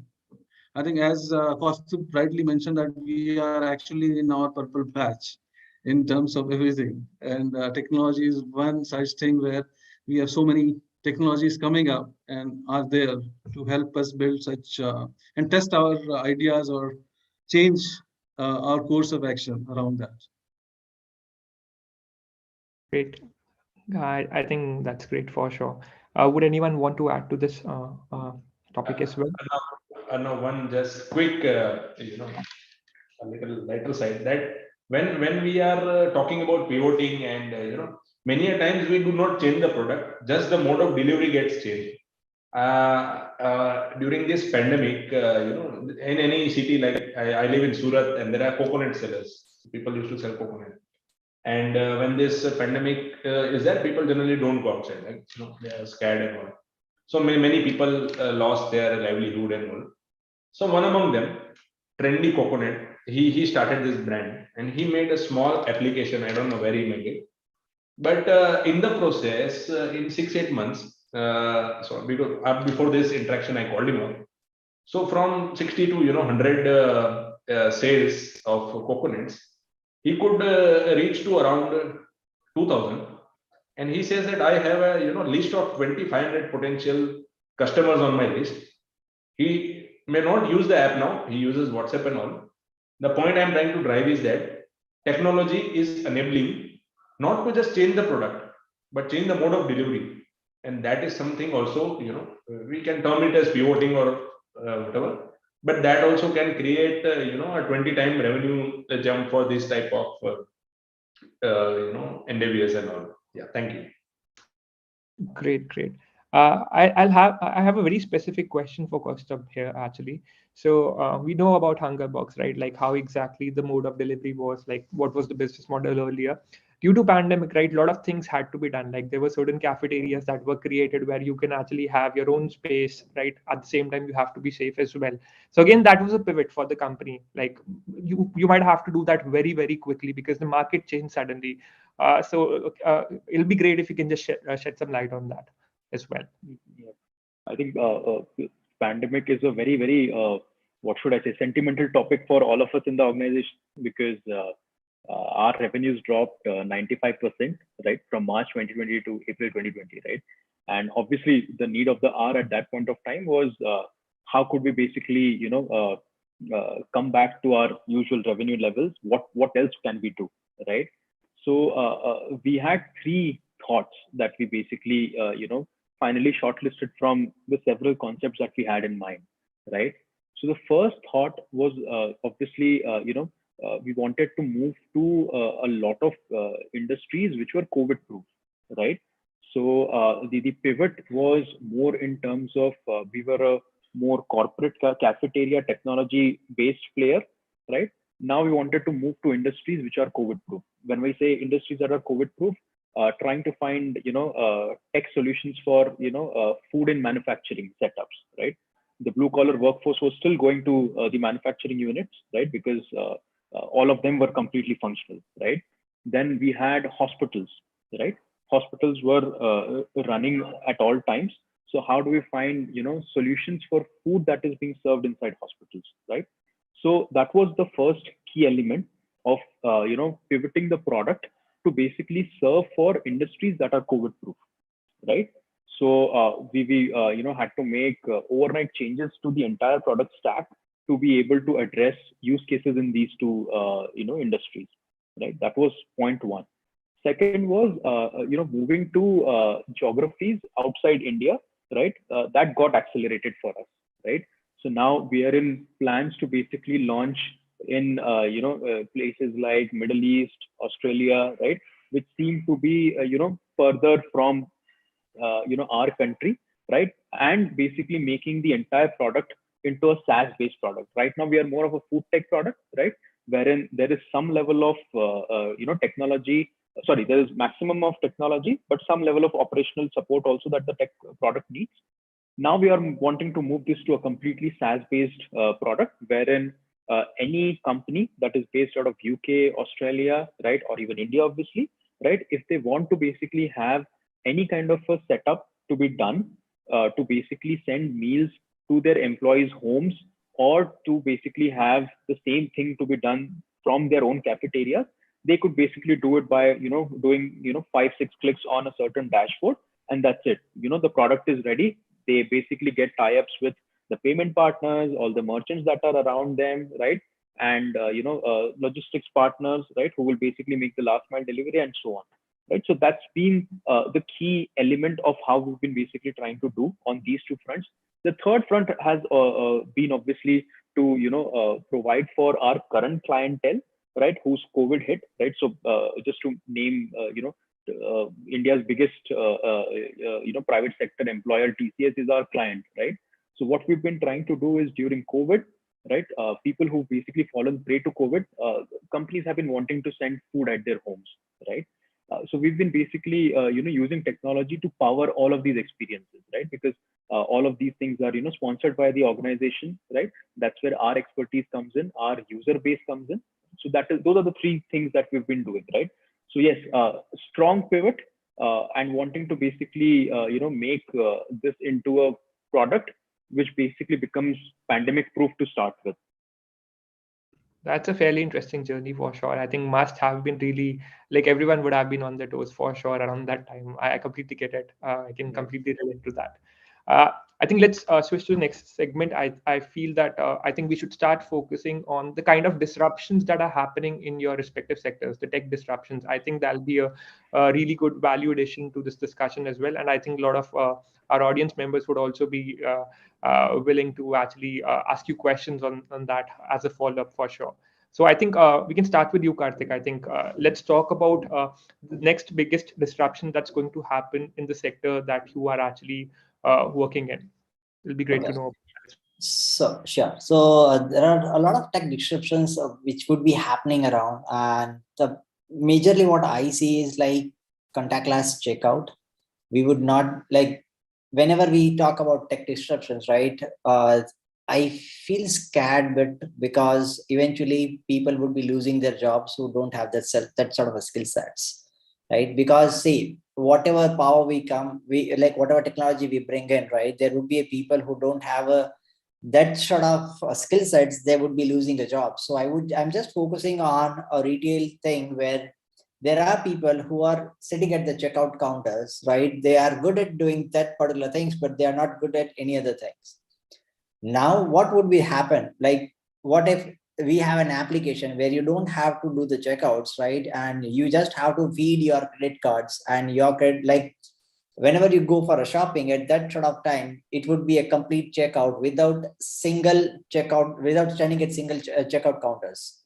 That you can just walk in and walk out and take the products, right? A bill would be sent out to your email addresses or over your phone, right? And you would be getting your bill, probably the deduction would happen from the credit cards. If credit card is not having an enough amount of things what you have bought, you don't have that sort of an amount, in that case you would not be allowed to go out of the gates. So this is the big disruptions what I feel which would be happening around, right? Apart from that, what I feel that in apparel, right, Myntra and everyone are giving like try and you can return it back, but there are certain technologists who are working on this, and where people can just like standing in front of the mirror, right? In that case, you can see that how does that particular apparel would look on you, and how you could probably like what could be the best fit apparel for this for any of the customers, right? And this is what actually a kind of a disruption would be happening around even in the fashion industry as of now, right? Everyone who are more inclined towards fashion, because whenever we speak about entrepreneurships, right, every single one are more inclined towards their particular personalities and everything, and like people wanted to select their own apparels, they wanted to design their own apparels. So can we do that?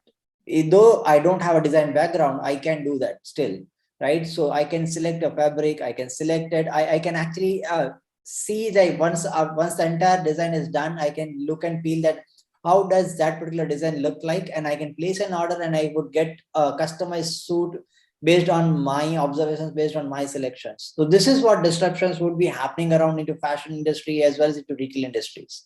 So these are the biggest tech disruptions what I see it would be happening around.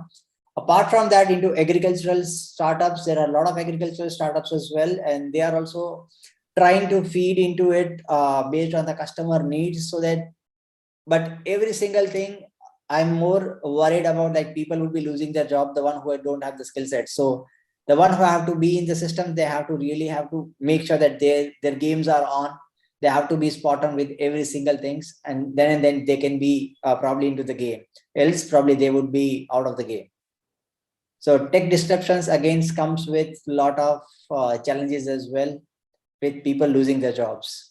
Yeah, a lot of collateral damage does happen. I get it. You have to upskill constantly. I get that for sure. Okay, I'd like to invite Vivek to share his thoughts on the same.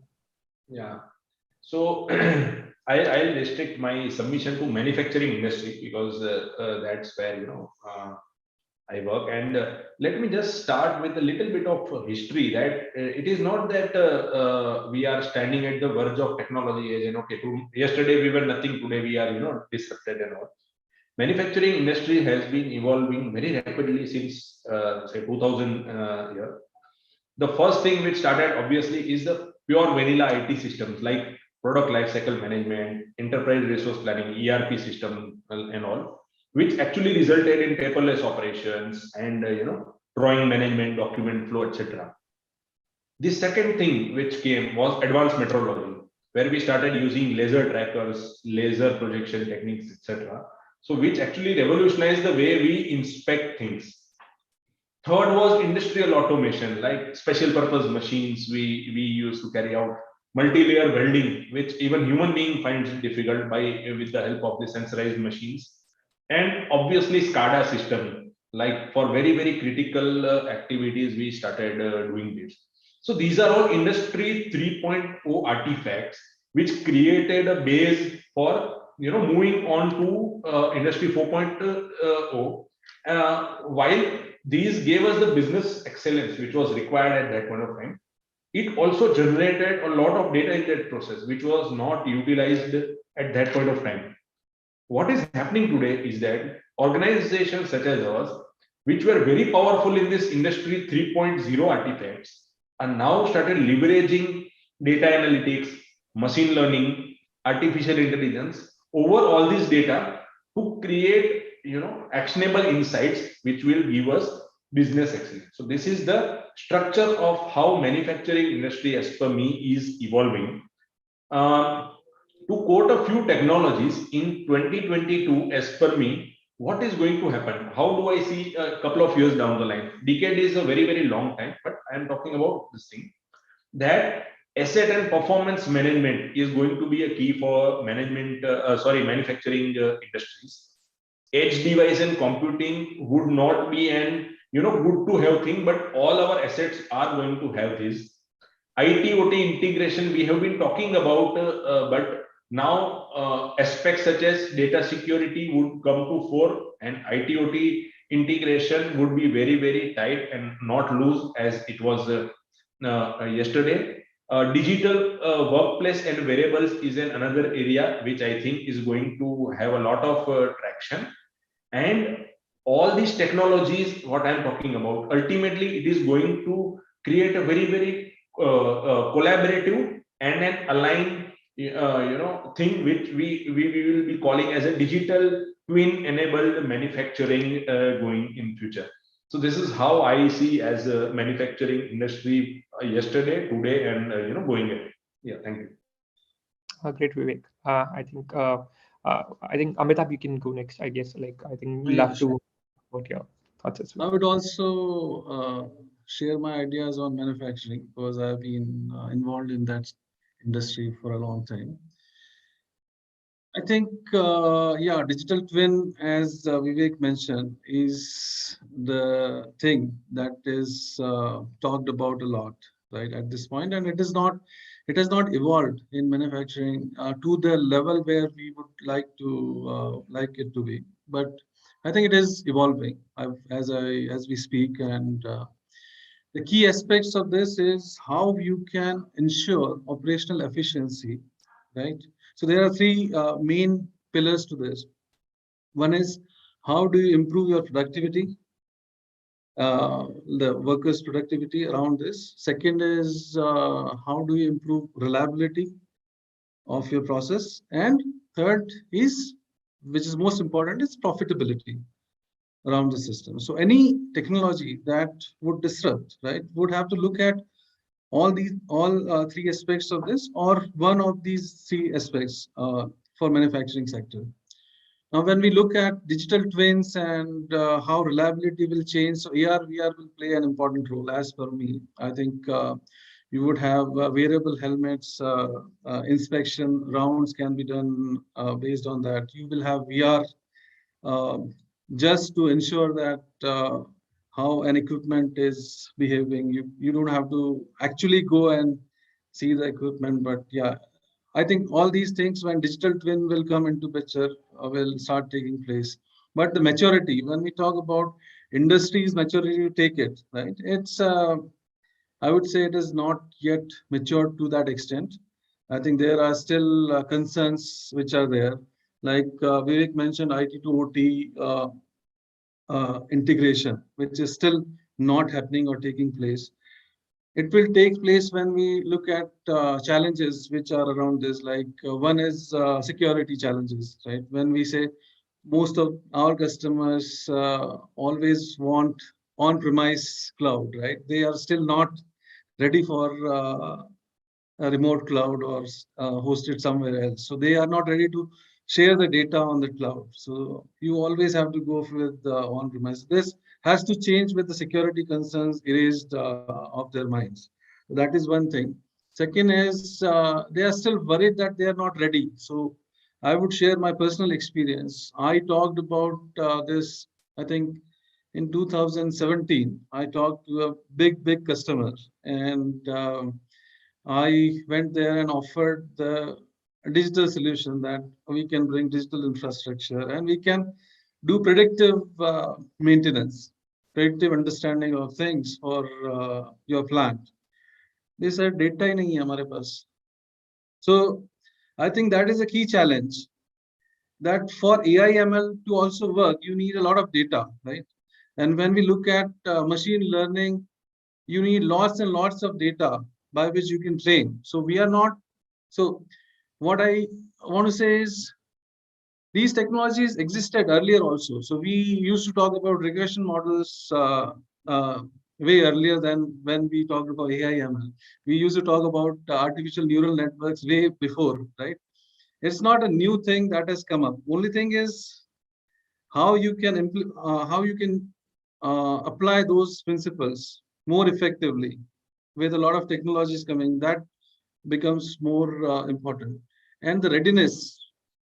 Organizations say that, okay, I have to invest a lot in becoming ready for this solution, right? I am not yet ready. I have to invest in data infrastructure, right? In order for me to collect the data, and then I can go and think about predictive KPIs or indicators of performance. Before that, I cannot even think about it.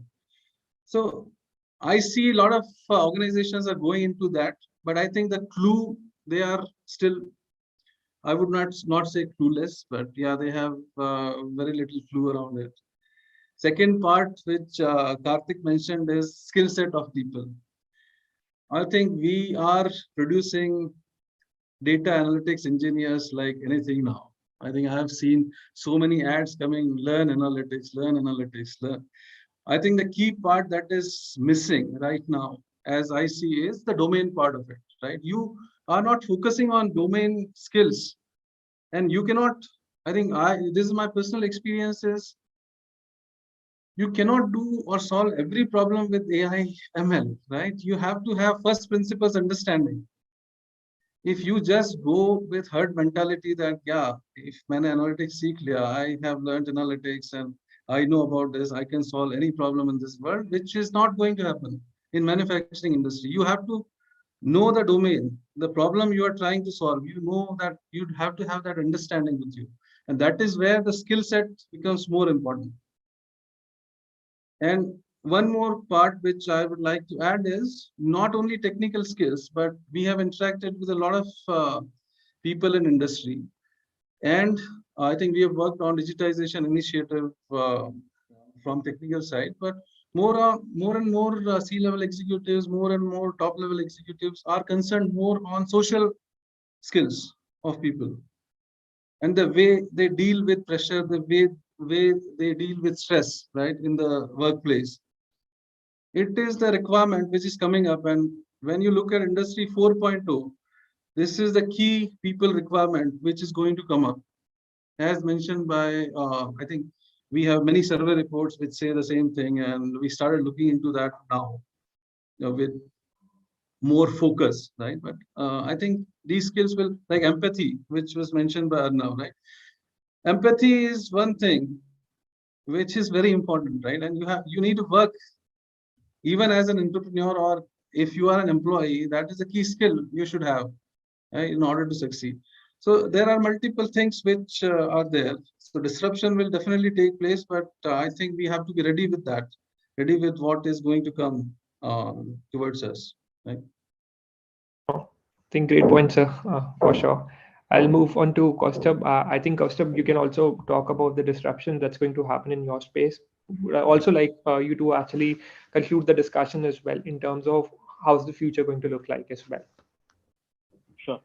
I think, Arnav, let me start by talking about food tech first, right? That's my, bread and butter, right now. So I think on the food tech front, I think there are three key themes that are running, right? And not just with us, I think this is industry-wide. First is, I think, on the user side, right? At the end of the day, food tech is a platform play, right? Connects users with, food providers, merchants. So the first thing is on the user side. I think all of us have started, personalization for users, so that we basically showcase more and more relevant, food items, food partners to the users, right? I think that's going to basically reach a certain level of maturity very, very soon, right? So that's the short-term, trend that is definitely going to come up. And in terms of maturity, all of us are looking at strike rates, right? Whatever recommendations we basically pull up in front of our users, how many of these recommendations are actually resulting into an eventual order by that customer, right? So I think those are maturing day by day, and I think very, very soon people will reach a certain maturity on that front, right? That's on the user side. I think the biggest revolution is happening on the other side of the platform, right? Which is on the merchant side, or on the food partners, on the restaurant side, right? In our country, what we have seen is we have very few organized players, right? And heavily this is an industry which has a lot of unorganized players wanting to basically set up shop and basically start selling food online, right? So the biggest challenge that all of these guys have to this day is access to capital, right? Obviously, they do not have history. They do not have the kind of credibility with traditional banks that can basically provide them money, right? But with data that is generated through their own online orders that are getting generated on all the different platforms, right? Now, providing access to capital to these people is becoming more and more easier, right? Obviously, all of us are writing algorithms to ensure that we basically provide capital to the most apt merchants, right? So that is something that is going to basically create a big disruption, right? And as it is, the entire platform flywheel, the way it works is, first you get users, then you get all the sellers who are wanting to sell food. After that, it is about getting a lot more sellers, right? Getting a lot more variety onto the platform so that users can start ordering more and more, right? So this access to capital is going to basically start, getting people who are basically interested in setting up their own food, brands, right? Food entrepreneurs who want to basically start their own food ventures, right? They could start basically going onto the platform with almost access to zero capital to start with. And if they are good enough, they'll start getting access to money, and then that flywheel will keep on running itself, right? So that's on these two fronts. Next, I think the third big thing that everybody's trying to do, but a lot of people have not yet basically formed a very strong thought processes on how do we utilize Web 3.0, right? This is a more what should I say, long-term kind of a vision, right? How we can use Web 3.0, are there use cases that we can, right? There are use cases, but right now I think the industry is not that mature to basically understand where it could be implemented. But that is something to look forward to over the next 3 to 4 years. Great, Kaustubh. I think the points were definitely spot on. I think the future definitely looks bright, at least from a food tech perspective. I get the industry is actually maturing, but at the same time, we all talk about these new technologies like within Web 3.0, whether it's blockchain. But again, like how practical that is and how easily or how quickly can the companies hit that is something that obviously we'll have to look at for sure. I think we're slightly constrained on time. I think would love to conclude this discussion here. I feel I think everyone was on the same note that obviously technology has something that's definitely changed the ecosystem in general. This growth is definitely going to continue. I think there are majority of these levers that are going to actually play a big role. So if I were to compare this with, let's say, the ecosystem in US or let's say in China, in case of US, the per capita income increased, the economy got a boost, and then technology rails were actually put in place. If we look at China, both of these things were happening in parallel. But let's say if we look at India, the technology rails have been put in place before even the per capita income has increased. So it's going to be a very interesting space. People have access to technology. At the same time, they would want to grow. Plus, there are new levels like the creator passion economy that's coming up, that's enabling people who are actually sitting in villages as well, right? N number of industries where disruption is happening. And I think a lot of folks in our audience are also actually, I think they're fairly excited to ask questions on how the ecosystem is going to look as well. So I think we'll utilize some time for Q&A here. I think I'll request the business cluster to at least take on 2 to 3 questions based on the time that we have right now. Thank you.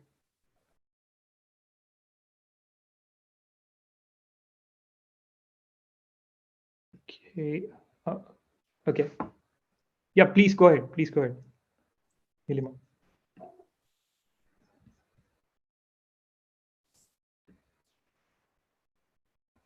Yeah, I have hi. a question. Yep, please go ahead. Yeah, hi, this is Nilima. Thanks a lot to everybody for a very constructive discussion. A lot of very good information shared here. I am also part of an industry. I have close to 17 years of experience in oil and gas industry in the project management field. My question is specifically to you, Mr. Vivek. So my question is and how fast technology can help adopt to growth of our economy. I have a very specific question related to the rural area. So the rural area basically contributes to 25 to 30% to the GDP. And still people, the rural community complains a lot about lack of infrastructure and slow connectivity. And I know the government has to do a lot of work there.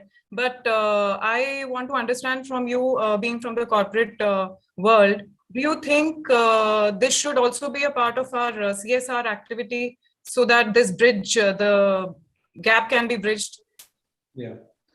So, see, Nilima, the way I look at this is that the solution which as a L&T also we practice as a CSR, especially for rural areas in our vicinity, is education, and technology is something which we use over there. So what essentially, not only L&T, I mean, I have grown in a Tata township. I see L&T from this side, and I see that the panacea for all these things is, employable people.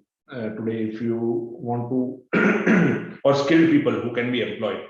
And that is where essentially technology is acting. We have virtual class companies like L&T are now installing virtual classrooms in these rural areas, which are having this internet connectivity. So the students who are there in these rural areas can actually get the best of the best tutoring from the person who is sitting in the other part of the country, and ultimately they will become employable. And that is something which will lead to, as a country, we can grow.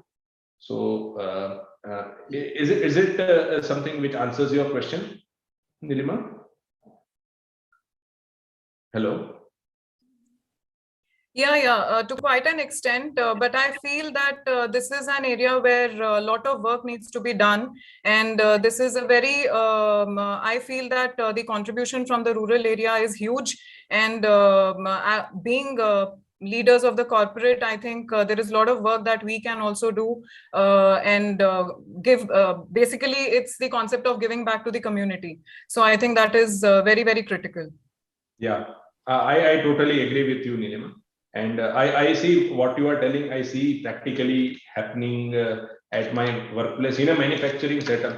I'll tell you, just at this Hazira complex, you can just Google it out. It's probably one of the largest and best vertically integrated facilities in the world. So we have footfall of 25,000 people day in and day out.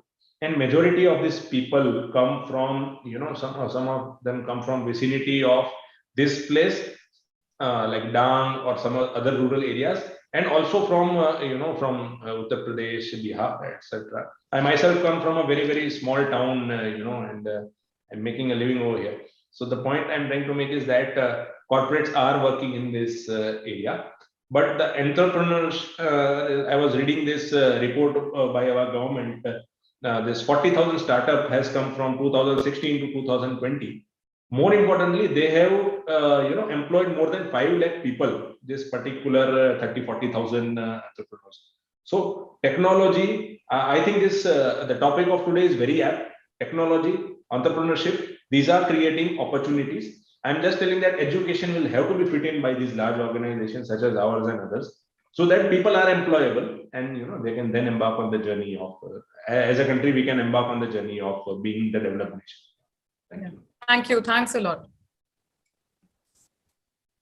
Yep. I have a question. Yeah, please go ahead. Yeah. So we have discussed that people in India are getting adopted to these technological reforms. But I have also seen that most of the big startups in India are funded. The investors there are from Japan, SoftBank, or from USA, not from India. So are the Indian investors unwilling to invest? So what are your views on this? I think anyone can take this question. I think feel free to. I can help you out with that. Ajit, probably in that case, it's not the only US investors are investing the money and putting money into Indian ecosystems. I'm not sure how much you have heard about Anand Mahindra, but Anand Mahindra is the one actually who keep on investing money in the startups, right? If you have heard about Tata, Tata always keep on investing the money on the startups. Like Anand Mahindra, Tata, every single one are putting money into the Indian potential startups, right? Like, see, whenever we are dealing with the customers, right, you have to deal the same way with the investors as well. And when you seek out an investment from the Indian people, right, at least you have to showcase something so that probably you can add value to it, right? You cannot get money out of Indian without probably giving out anything, or probably without showcasing the potential things of an applications, right? So if you can Google it out, there are a lot of Indian people, Indian investors who are investing money behind the latest technologies of a blockchain. I just forget the name. There is actually a startup from Vadodara. The triple IT guys have started the startups into blockchain, and they are creating kind of a social app, which kind of a LinkedIn or a Facebook. I am not pretty much sure, but like Anand Mahindra has put his money into that. So like there are a lot of people who are doing investments, right? Tata is the one actually who is putting down money into every single startups, right? If you go and search of MedCart applications or any of an medical prescription pharmacy applications, right? Tata is there.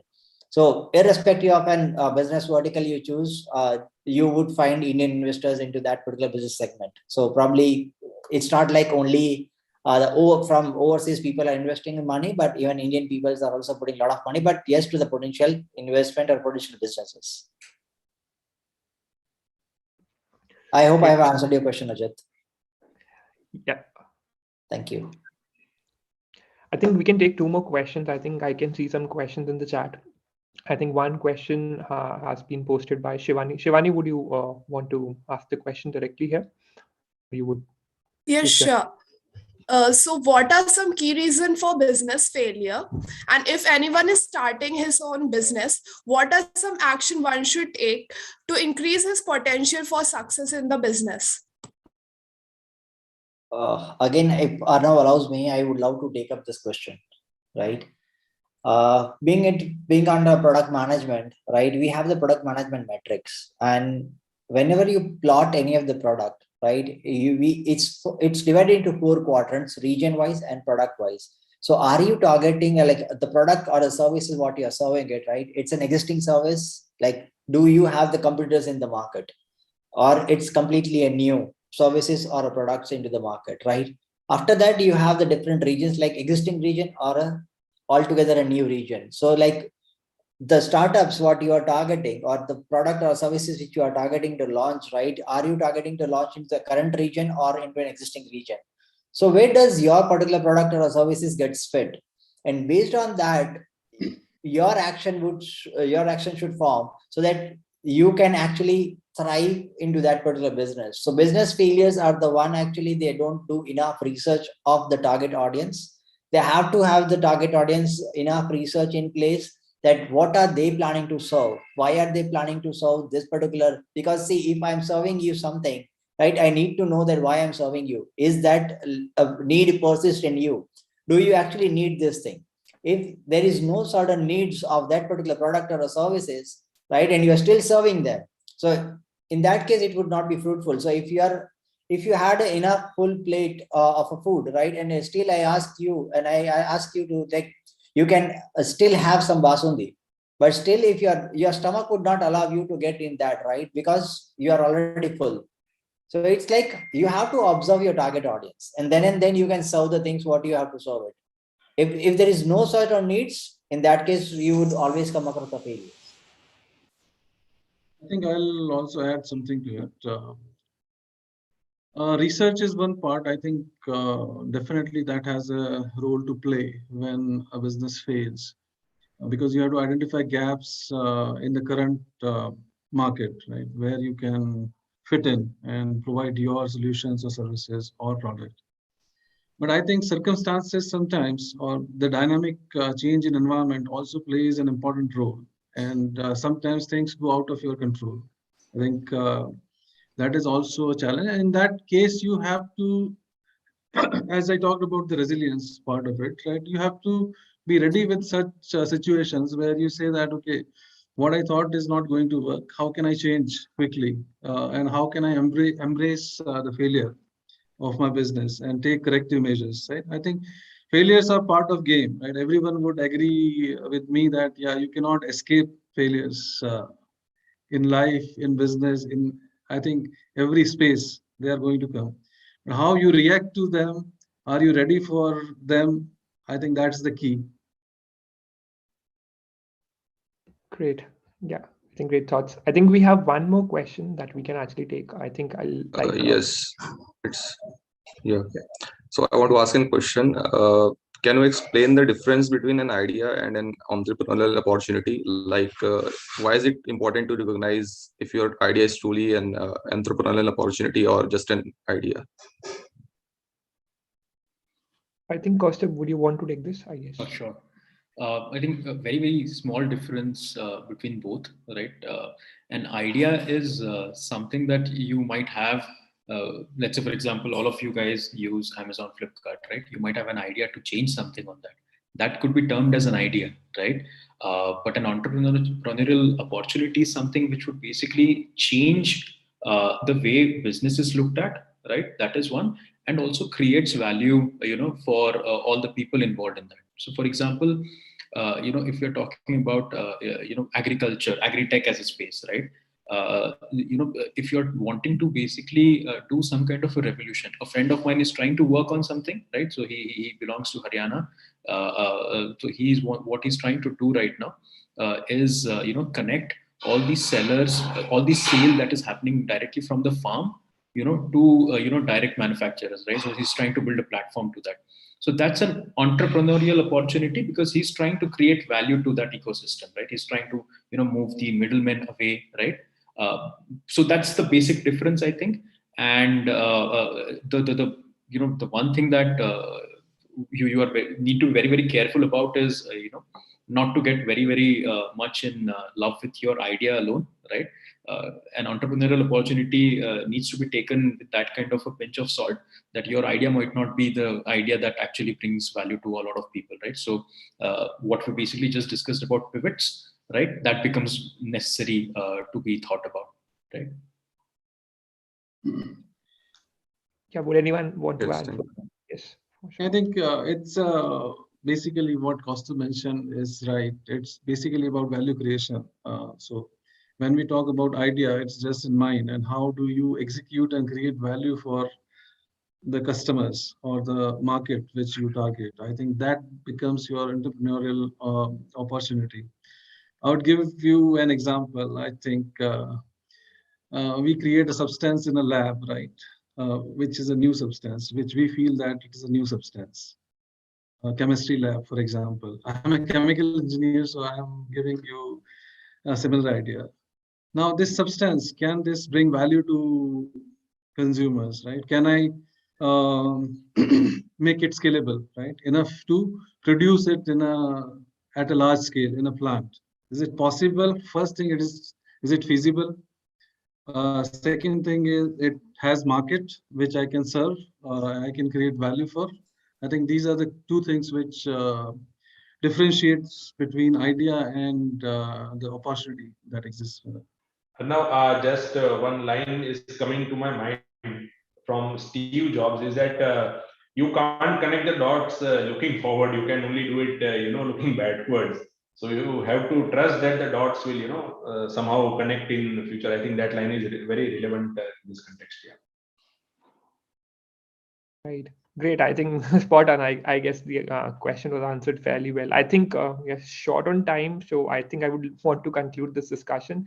So I would want to extend a really big thanks to Mr. Kaustubh, Mr. Amitabh, Mr. Vivek, and Mr. Kartik. I think it was a really insightful session. I'm saying on a personal front also, I think I got to learn a lot because you guys are stalwarts in your respective industry. I think the kind of value you bring with respect to what you have experienced in your respective domains is something that every participant would definitely appreciate.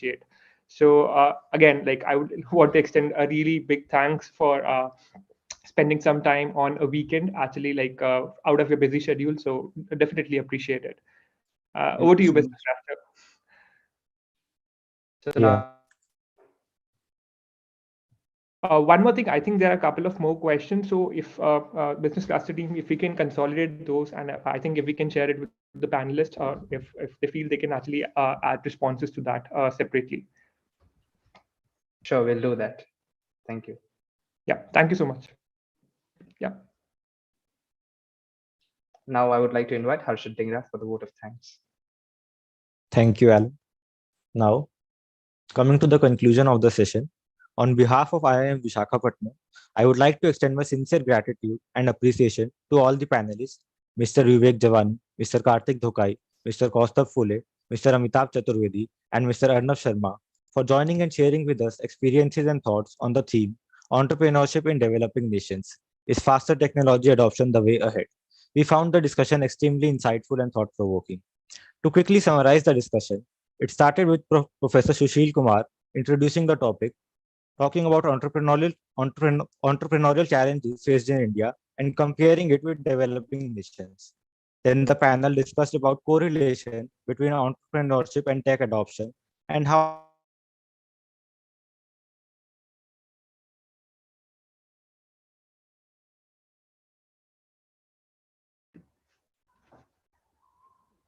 Okay, did he get disconnected? I'm not sure. I think it is very interesting that he was talking about tech adoption and his tech stopped working. I think we should have talked about risk mitigation. Yeah, sure. Sure. But I would take this opportunity to thank each one of you. I teach entrepreneurship and business growth to the students, current third semester students. And therefore, yesterday only I was talking about the value creation.